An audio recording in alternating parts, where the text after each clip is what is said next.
Now, precisely why everything else would work and not that, I don't know. Nick, we need to have a conference this week. I don't know. Prayer service for the video system, something. We're in the book of Ephesians, 2nd chapter. And it's a large section of scripture we're going to be talking about today, but 11 through 22. You know, it seems like we're in a crisis in our society, and right now we're watching, particularly in South Chicago, and it's publicized on the news. It's not the only place in the country, but it's what's caught all the news attention, and the violence that's going on there. It seems like we're just bombarded by one incident after another. And it's not even newsworthy unless it's 5 or 6 people who lose their life all at once. It's just that way. We've become hardened to it. It is just such a gruesome thing and a violent place right now. It's just shocking. And it's powerfully organized. It's ruled by the gangs, that part of the world, and they're entrenched gangs. This is not something that has come up new. Some of these gangs have been in business, you might say, for many years, going way back before even the turn of the century. It's a town that was ruled in many ways by gangs, by organized crime. And it seems to have taken that part of Chicago, at least, and turned it on its head. It's a society that knows nothing of living a productive life, of being able to go out and have a good job and make a good living, and to be a productive part of society. It just seems to be turned entirely upside down. So how does somebody growing up in that society escape?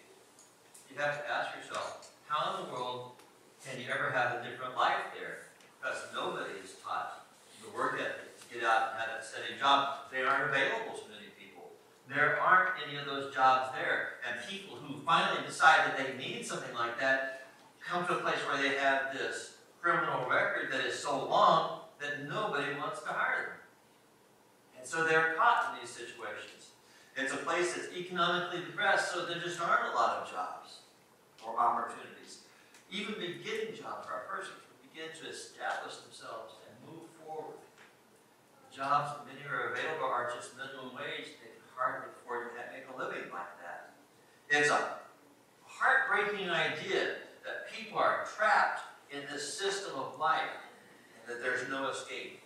They don't have the ability to lift themselves up and go on, as much as we would like them to be able to do that. The truth is, it's broken people in a broken world. And just because we're not in South Chicago doesn't mean that we don't suffer from the same thing. We are broken-hearted people because of the choices that we and our families have made. We've been taught behaviors that are destructive. We've been taught lifestyles that don't lead us anywhere. We're a broken people. And Paul was addressing a society much like this. A society in Ephesus that was as far away from the God of the Bible as you can imagine. People who belonged to pagan temples and to that lifestyle and everything that went with it. Let me read the first 2 verses, verses 11 and 12 of chapter 2. Therefore, remember that formerly you were Gentiles by birth and called uncircumcised by those who call themselves the circumcision, which is done through human hands. Remember that at that time you were separate from Christ, excluded from citizenship in Israel, and foreigners to the covenants of the promise, without hope and without God in the world. He says the Ephesians are separate from Christ, as many in South Chicago are separate from Christ, completely unknowing and unaware. It's not that the Ephesians were people who were doing some bad things or doing sins. That's true. They were. It's not just that they had these behaviors that were wrong, and if they corrected them, it would be all right. It's more than that. They were without a clue of what godliness was about. Their lives were turned away. They were consumed by the pagan religions of the day. If you go to the temple, you take your offering and you give it. The promise was that you would be healthy, wealthy, and wise. Those 3 things. That the gods would bless you with enough, and that you would have position and status. And the unfortunate thing is, for the vast majority, they couldn't see any witness of that in their life. They brought their offerings, and and nothing came back in return. The wealthy would come and offer things, and they apparently got the blessing. And so the world was a trap of poverty and poorness and brokenheartedness. And still people tried, hoping to break through some way. The thing that we come to in this world is that even if you are blessed with those things, those externals of wealth, beauty, it doesn't make you a better person. Not of themselves, it doesn't do it. A poor person can always dream of, oh, if I only had this, or to do that opportunity, or be at this part, and do this thing, and then my life would be good. But people find, when they find success, whether it's in their business, in their careers, in things they possess, their status in the community, everybody finds that they come to a broken-hearted place where it doesn't fulfill them like they thought it ought to. It doesn't make them that better person that they ought to be. It doesn't give them the hope and the peace and the power that we all need in order to feel secure and alive in this world. And at that point, where do you turn? You see, this is what Paul's talking about. He says, you were foreigners to the covenants and the promise. Those two things, the covenants and the promise. When God deals with people in the Old Testament, and for us in the New Testament too, we just don't realize it quite the same. He would make a covenant with them. Not really a contract. It's not quite the same thing as we have with a contract. Because a covenant between God and you is God dictating terms, and you have the choice of accepting them. You're not, let's make a deal, okay? No, let's make a deal. God gives the terms, and you have the choice of accepting them and following them or not. And that's what God had done with Israel. He says, I want you to be my people, I want you to follow these instructions, and your life will be good in me when you do those things. That's the covenant. But the people of Ephesus had been totally excluded. They were Gentiles. They were the uncircumcision, not marked by the mark of God on people's lives. And so they found that they were on the outside of that. They did not have the covenant, and therefore they did not receive the promise of a place with God in His ecosystem of life that He wanted to make around them. They didn't have the opportunity to live in His presence and by His power and with the hope that only He brings to people. They were on their own, and it's hard on your own. That's exactly this point. You did not have the covenants. You did not have the opportunity. You did not have the promise of the one true God to make your life work. But he follows up in verses 13 and 14. But now in Christ Jesus, you who were once far away have been brought near by the blood of Christ.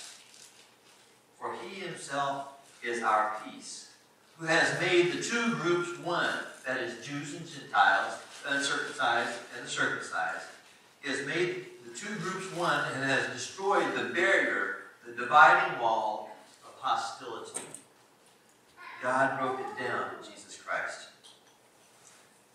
Here comes the promise. Here comes the promise. Talking about Jesus, Paul says, He is our peace. He didn't say He gives us peace.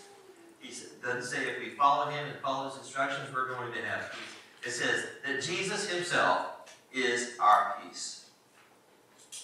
How long has there been conflict between the Jews and the un-Jews in the Middle East?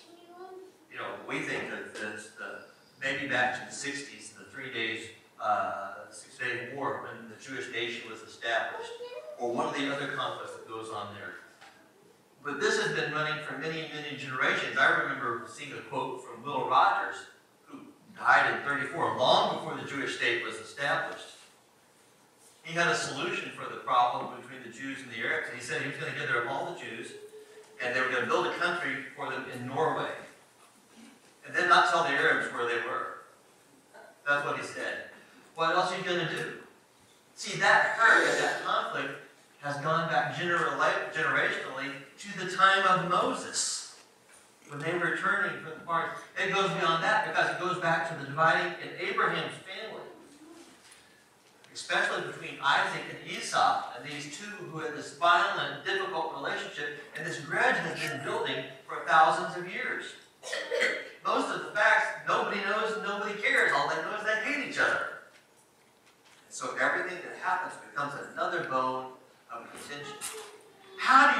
straighten all that out.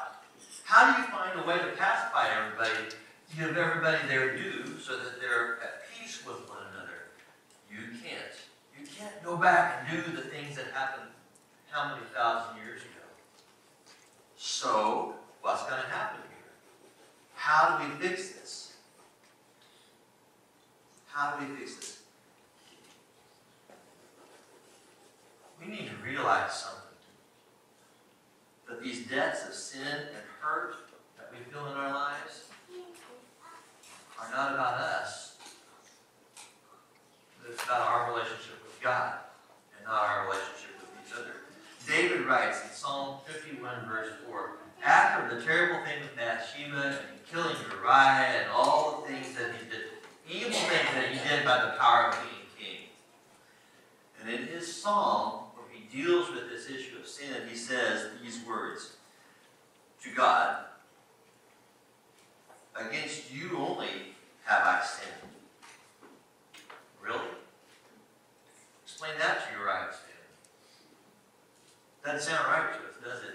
Because when somebody hurts us, it feels pretty personal. On the other hand, when we hurt somebody else, it feels pretty personal to them. How do we deal with these things? These sin problems that we have?